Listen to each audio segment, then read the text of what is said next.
Hi guys, చాలా మందికి పన్నీర్ చేసుకోవడం చాలా ఇబ్బందిగా ఫీల్ అవుతారు. కానీ నేను 3 స్టెప్స్లో పన్నీర్ నేర్పిస్తా, చూడండి ఒకసారి. స్టెప్ 1 ఏంటంటే ఇట్లా పన్నీర్ ఇట్లా పీసెస్గా కట్ చేయాలి.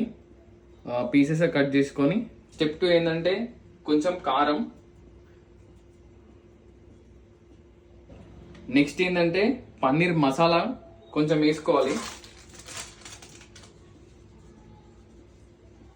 కొంచెం సాల్ట్ కూడా యాడ్ చేసుకోండి. అంటే నేను 200 grams కి నాకు పన్నీర్ ఎంత సాల్ట్ అవసరమో అంత యాడ్ చేసేసుకున్నా. నెక్స్ట్ ప్రాసెస్ ఏంటంటే ఇట్లా పన్నీర్ కి మొత్తం ఇట్లా మిక్స్ చేసుకోండి. స్టెప్ 3 ఏంటంటే ఇట్లా స్టవ్ పైన పాన్ పెట్టుకొని లైట్గా ఒక 1 స్పూన్ ఆయిల్ వేసుకొని జస్ట్ పన్నీర్ దీనిపైన వేసి కొంచెం ఫ్రై అయ్యే వరకు 2 times ఇటు కొంచెం ఫ్రై అయ్యేసరికి మళ్ళీ ఇట్లా తిప్పుకోండి. అంతే, పన్నీర్ అయితే రెడీ అయిపోతుంది. మీకు 3 స్టెప్స్తో పన్నీర్ నేర్పించడం అయితే చెప్పిన. కాకపోతే ఇది మొత్తం కుక్ అయినాక మళ్ళీ ఒకసారి చూపిస్తా. మొత్తం కుక్ అయిన తర్వాత ఇట్లుంటుంది. ఒకసారి టేస్ట్ చూసి అయితే మీరు చెప్పండి. ఒకసారి ఏంటంటే మీరు కూడా టేస్ట్ చేయండి ఇట్లా వేసుకొని. కానీ బాగుంటుంది పన్నీరు. ఒక 5 minutesలో అయిపోతుంది అంత చేయడం. ఎక్కువ రిస్క్ ఉండదు. And thank you for watching.